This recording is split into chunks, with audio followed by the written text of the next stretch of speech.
Hi, it's Jeff. And Denise from Mousesteps.com. And this is episode number 468 468. of Mousesteps Weekly. Sponsored by MEI Travel and Mouse Fan Travel. Today we're talking a lot about Disneyland Paris, and they can help you get there. Or Walt Disney World, which we've been pretty busy at the parks lately, right? That's right. Well, so we got the Flower and Garden Festival. Just finished up with the 50th anniversary. Now we're going to start talking about the Disney 100. Yes. That's already has started at Disneyland in Anaheim, California. So check out MEI and Mouse Fan Travel wherever you're going. Also including Silver Anniversary at Sea at the Disney Cruise Line. So now we're going to start off at Disney's Fort Wilderness Campground, a favorite of ours. And the reason we were here, this was yesterday, Sunday, the 16th, was the final day of Trails End. Right. Trails End will not be a table service restaurant any longer. Disney did not announce this ahead of time. We knew that April 16th was the last day that we could find a reservation for, so we made a reservation. Even though they were showing it might have been open until May, Right. But it wasn't. So they're supposed to have a marketplace concept. Now, it's not the first time it wasn't a sit-down restaurant. It used to be Trails End Buffeteria. Up until about the mid-90s, probably around 96, is when it changed to the buffet that we all know and love. But Crockett's Tavern, didn't they have a little, was it a Crockett's little Tavern, table service? We're looking at Crockett's Tavern back here. That was a very fancy, not fancy, but it was a nice restaurant. You'd get your steaks, seafood, really good food. So that was the number one restaurant back in the days. Number one at Fort Wilderness. At Fort Wilderness, correct. So, this is all at Fort Wilderness. And you had your Hoop-de-Doo review there too. So yeah, and I think of Crockett's Tavern as a bar, and so not. And they used to have food. They used to have wings and food. I don't know if you remember. Well, I'm talking about Crockett's Tavern. That's what I was talking about. After it went from a sit-down restaurant, it kind of went to a sports bar type of a deal, and then now it's just a bar. Anyway, we're going to talk about our first and last try at the skillet meal, the dinner meal. Right. So we had not eaten here except. We ate here for years as a buffet, but the family self-service, we ended up going to P&J Southern Takeout instead. Because we love it. Because we love the fried chicken and the ribs and everything. But we decided to try this last day. Well, we wanted to be inside, get the Trails End experience. I'm glad we tried it. I wouldn't say it's the best skillet meal on property. I'll say it definitely is not. No, it isn't. But it's sadder to me that we lost the buffet, because the buffet was spectacular. Everybody loved the buffet. A lot of comfort. It was a lot of comfort food. But again, if you go to P&J Southern Takeout, you can get some of that comfort food, that the cornbread, just like we had here. But right now we're just looking at, we have pulled pork. Supposedly there was sausage.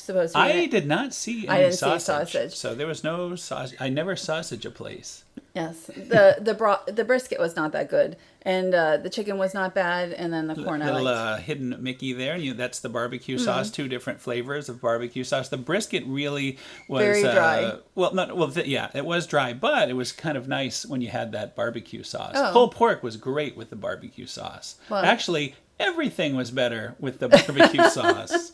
I don't eat barbecue sauce much, so it was nice to be here and inside Trails End for the last time as a table service restaurant. You enjoyed the corn and the salad. I enjoyed the corn and the potatoes and the salad the most, and the dessert was not bad.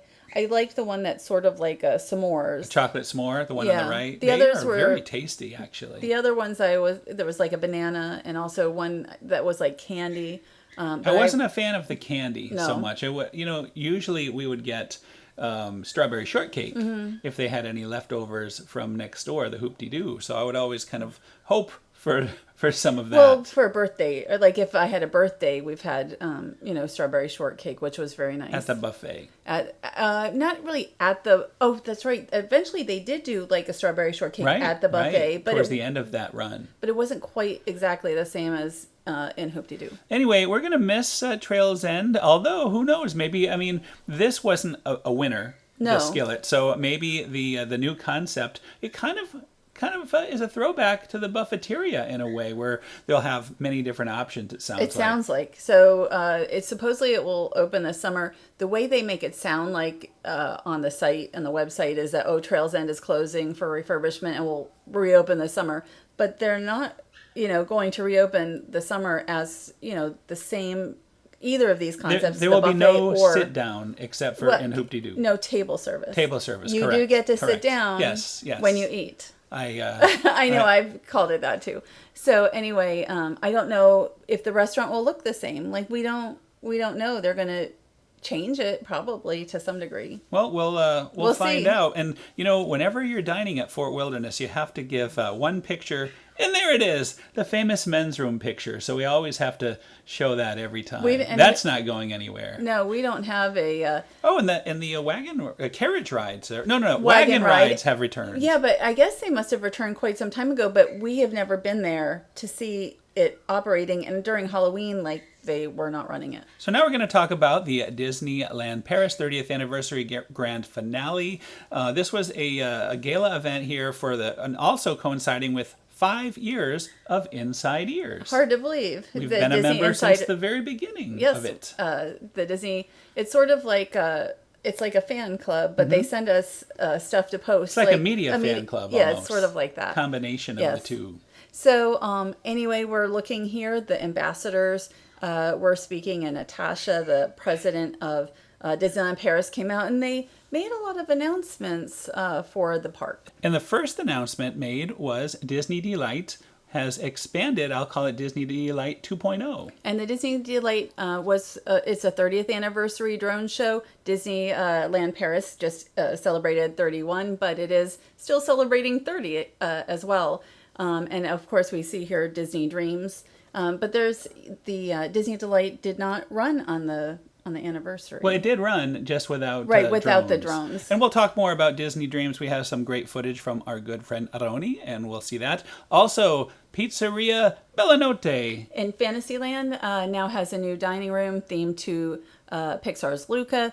Of course, Pizzeria Bellanotte is themed more to Lady and the Tramp, right. But then they have that one dining room with 60 props and accessories created for the dining room. I look forward to seeing it. The menu is exactly the same. Right. No change to the menu, but theming-wise, it'll be very interesting. I like the menu there. And now we have the Casa de Coco. And this was Fuente del Oro, and now it's going to be Coco themed, and that is in Frontierland across from Big Thunder Mountain Railroad. And I'm looking forward to seeing what happens with that. And it was kind of Coco themed for a while anyway. They had some props from Coco there for Halloween and other times of and the year Day of too. the Dead, kind of both of those. So you can see Miguel there. It looks like he'll be in statue form. And now we're looking at It's a Small World, which is going to open on May 5th. They've updated like hundreds of dolls, cleaned everything up, new lighting, everything. It should look great when it reopens. Yes. It's been closed. We were one of the last to ride it in 2021. Same with the Nautilus. I mean, the Nautilus, I guess they're really putting some time and resources in upgrading that as well. Yeah, it has been closed for quite some time. We were in there last, I think, in 2021 during, to see Daisy Duck and such. Yeah. Right. So that's going to open this summer. And now it's time to look at the Walt Disney Studios Park expansion. And we had a little video that they showed. We're going to look at that now. Frozen. In mainly Especially Frozen. Mainly of Frozen, right? But the whole, you're getting a look at the whole area where the lake will be. Right. The Frozen land area, you've got the lake. They're you're going to in have the a lake actually, and a restaurant. And you can really see, we were on the parachute ride and going up and, seeing over, just a few weeks ago. And you can really see where like the castle, like right here. Here's a tip.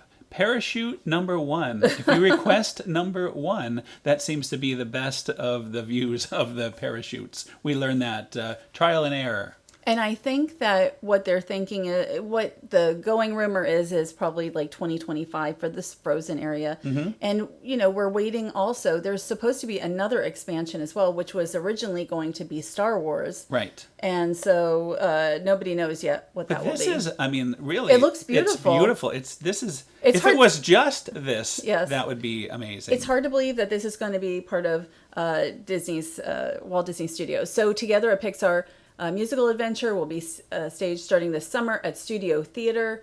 and there's going to be like a live band of 8 musicians, and of course you're going to have like the Pixar stories and characters that you know and love. It should be tremendous. And always, anytime there's live entertainment, that's a big plus for me. Disney's Newport Bay Club is going to be the next resort with merchandise. You can see this merchandise right here. I love it already. But that looks like Disney Cruise Line. Yes. So now this merchandise does not look like Disney Cruise Line so much. And it's, the Art of Marvel, Disney's Hotel New York has a line of merchandise as well. And now we're looking at the Disneyland Hotel. A lot to say about the Disneyland Hotel. Take a look at the lobby. And the Disneyland Hotel is receiving a royal transformation from inside. It's from top to bottom. It's not really different outside, but you can see the lobby. It looks like a library, here. So you already have fitting this for Belle. Yes. I think she would love it. The storytelling. The painting by Frank Armitage is going to be moved, so it's going to be a new painting in here, and that chandelier is supposed to have effects. So we'll see what that's like. Maybe like the Disney Wish. And I'm glad to see the fireplace itself is remaining. That was always kind of a special touch. And again, more in the lobby here. And so here, I don't know if this area is where the bars and such were, like the Fantasia bar. Yeah, it looks like that's is that area, that other lobby. They did say there's going to be like character meet and greets and such, so we'll see what happens then. The resort will reopen next year, and here is one of the types of he calls it a bedroom, but looks the like guest a room, frozen room to me. And they'll have a Cinderella room. There's going to be up to 11 stories incorporated, including Cinderella, Snow White, The Princess and the Frog, Raya and the Last Dragon, and more. So here is a Cinderella room, and really it's everything is being changed from public spaces to the rooms, to the guest rooms, and they really look sumptuous, And if you look at how Disney's Hotel New York, the Art of Marvel is, I think it's really going to be like that, where it's really all enveloping. Yeah, I mean, if it's anything to the quality of Disney's Hotel New York, this will be breathtaking. And there is a mirror. Rapunzel's hair. I think this was the first image that we ever saw. The first real image, right. That is correct. And so, yeah, in a mirror form. And I guess it sounds like the other rooms will also have the mirrors. And here is the Raya and the Last Dragon. That was a big surprise. Raya is going to have her own themed room. Right, that's what it looks like. And also, I know Moana is also part of the stories. And the problem will be having to make your choice. Will they let you make your choice? I have no idea. Yeah. So it will be fun to see. And I'm really excited about the Disneyland Hotel. And again, if it's at all like Disney's Hotel, just imagine, going into like the themed restaurants or a themed or the bar. Like what can you imagine the potential of that? It should be really incredible. And we're just looking at some of the post gala entertainment here. This is a throwback to one of the old shows from Disneyland Paris. It was very nice to see. And by the way, we want to thank our friend Philip for this footage. And they actually did several different little performances in 5 minutes from the 15th, 25th, maybe, and 30th anniversaries. Right. So it wasn't just like the 15th. It was like a montage. It was kind of like that with different characters. A lot of Toy Story characters, and then I think Mickey and Minnie were out there earlier. Yeah, it was very nice. Again, we want to thank you to Philip. He was really great. And where's Philip from? Philip is from DLRP Fans, and Philip is from Belgium. So a lot of our friends are from Belgium. And our other friend who also got great footage from us is Roni. Yes. From DLP Alicious. And we're going to see some of his footage, some great footage right after this. Of Disney Dreams. Disney Dreams, which is very nice to see back. And Disney Dreams is something that everybody really wanted back. Disney Illuminations was there for a number of years, but all the fans seem to always love Disney Dreams more. So what was the biggest surprise? Speaking of surprises, there has been a surprise the next day. There'll be no Halloween soiree this year, and no New Year's Eve party either. I was surprised you didn't mention that in my notes here. I remembered it now. And that was a big surprise because the Halloween and the New Year's Eve parties have been very popular. So unlike, like, let's say Walt Disney World, but tends to add more dates, they took them all away, and so they'll have probably additional enhancements Right, for regular guests on those you'll still days. have special things going on Halloween For and anybody with a reservation and the ticket and correct, everything. correct, free with the admission. Yes, just like That's the the Halloween Paris way. I just like like the that. Halloween festival is. So now we're going to talk a little bit about Disney Dreams. I remember the first time I ever saw this was in 2014 at my first visit to Disneyland Paris with you. And it was amazing then, and it is still amazing now, I think. And actually, I know I prefer this to Disney Illuminations.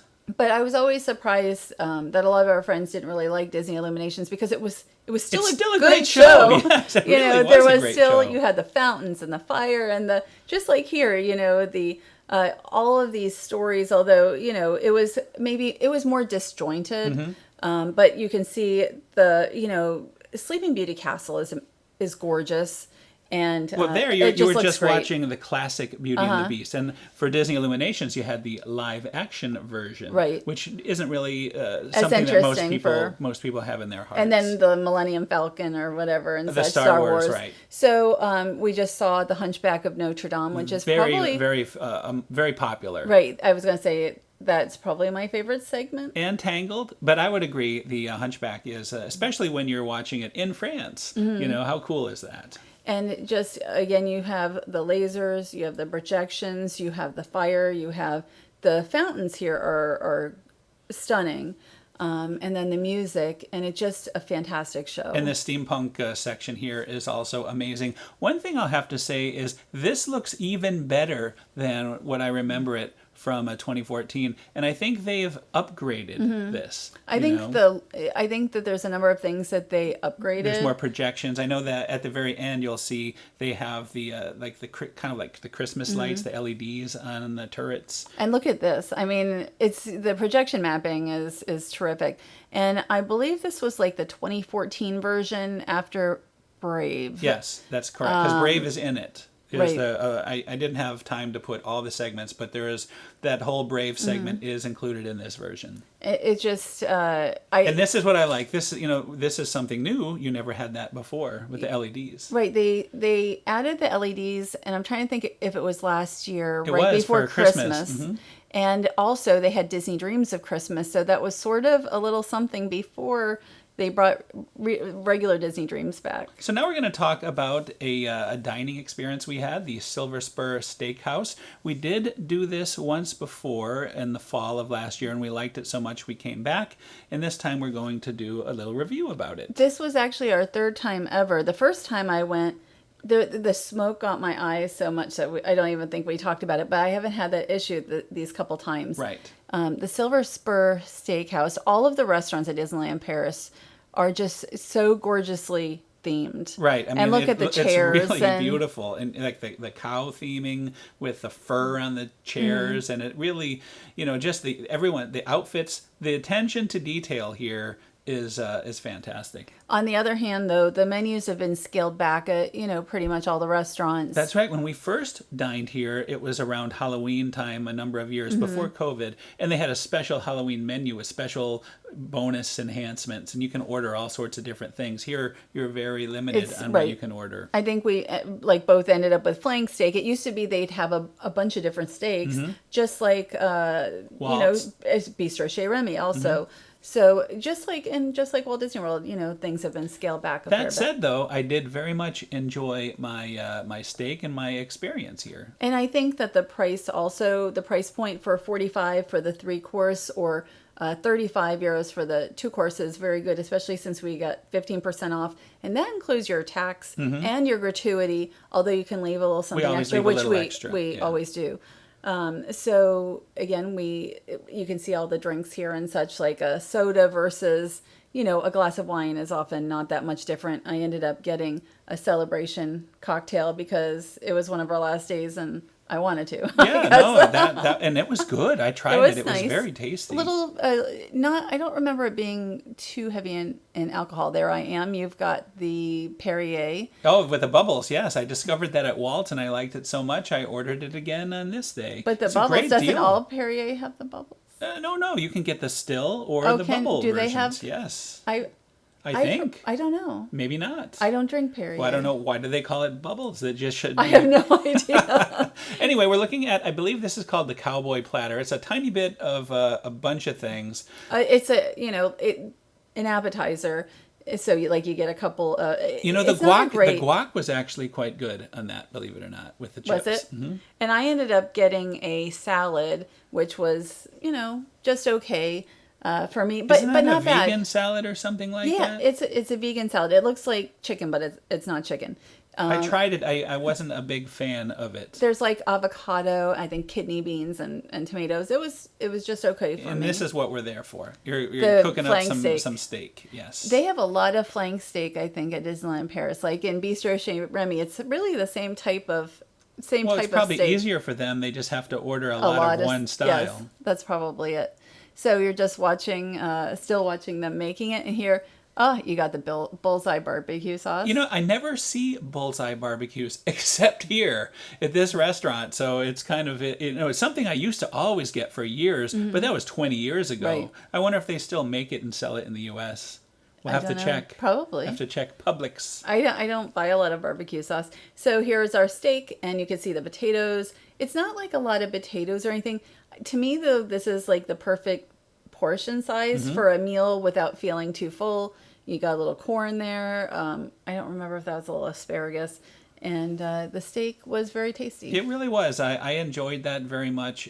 As you said, just the right amount. It wasn't a very expensive meal, really, for what you're getting. So I think for the value towards the money and the dessert. Taste I think sensation. I got the 3-course and you got the 2-course. Yes, so we and split this dessert. The Taste Sensation Celebration is the one that I always recommend It's right like now. art. Look at that. Yeah, it's like a candy piece with the skyline of Disneyland Paris on it. And we ate that. I wish we could have taken it home. This is sort of like a Napoleon. I'm trying to think of it in French would be a mille Mufamel or something like that. Foy. I actually have to learn how to say it in French. It is like a Napoleon. Yes. It's delicious. And it is delicious. It's beautiful as well. Like, why would you want to eat it? I would go back. I would definitely dine here again. Mm-hmm. It is isn't it too beautiful to eat? I mean, we did, but it is. Yeah. And yes, the next time we go back, I would like to dine here again. So both 2 thumbs up. Very nice experience. And again, just a quick look. I love this, the furry cow exterior of the chairs there. Very interesting. And the restaurant is near Phantom Manor and the Molly Brown, the riverboat landing. And I think it's worth going to. It's a nice meal. So believe it or not, that is another show. That's another show. Thanks to our sponsor, MEI and Mouse Fan Travel. Check them out, whether you're going to Disneyland Paris, which I'm going to be writing an article this week because I have gotten so many questions in the past month about Disneyland Paris and traveling there. And I will, just general questions that right. It would be nice to have an article where you can go and just get your general questions answered. And so, I mean, I just got 10 questions from one person, and I have all these other questions as well. So I'm just going to write an article. And but check out MEI and Mouse Fan Travel if you want to go to Disneyland Paris or the Disney Cruise Line, any cruise line. They're really specialists in cruising and Disney and Universal. Absolutely. So this week coming up, it is already started. It is Earth Week. We are already at Disney's Animal Kingdom. Mm-hmm. We saw Tinkerbell and Fawn, some of the Disney fairies. We also saw... we did not see Brother Bear because... the Brother Bear characters are on one of the flotillas, but due to inclement weather, that didn't happen while we were there. We spent a lot of time... We saw King Louis, though. We got to chat with a good friend from France that works at Disney. Multiple Disneyland Paris Two friends from Disneyland Paris who both work at Disneyland Paris. Perfect theme for this show. Perfectly themed. And they were not traveling together. Although, and we met a couple other of, Bastian's friends as well. That's 3 of his friends. And our good local friends, too. So it was just a wonderful... We spent a lot of time underneath an Animal Kingdom bridge, though, because it was raining. Yeah, it was nice to spend time. You got to catch up. Mm-hmm. So, but anyway, we're going to go back on the actual opening day, 25 years of Disney's Animal Kingdom on the anniversary will be there this Saturday, and also we'll be checking out any special things that may happen on that day. So we'll talk about that next week. Also, are we going to any other parks? Who knows? We Tomorrow. might. Oh yes, we might be going tomorrow. to Epcot. But tomorrow. I don't know if there'll be anything new there. Right, we'll see. And we can talk about Epcot is changing the transformation within the center of Epcot, and so we can talk about that at some point. And that DVC building is going up so fast, but you just never know what you'll find along the way. You never know what we're going to have for next week, but Animal Kingdom, for sure we'll talk about the 25th anniversary of Disney's Animal, and we have stories to tell because we both attended pre-opening events and opening day. We were both there on opening day. So thanks again for listening. Have a great week, and we'll see you all next week. Have a great week.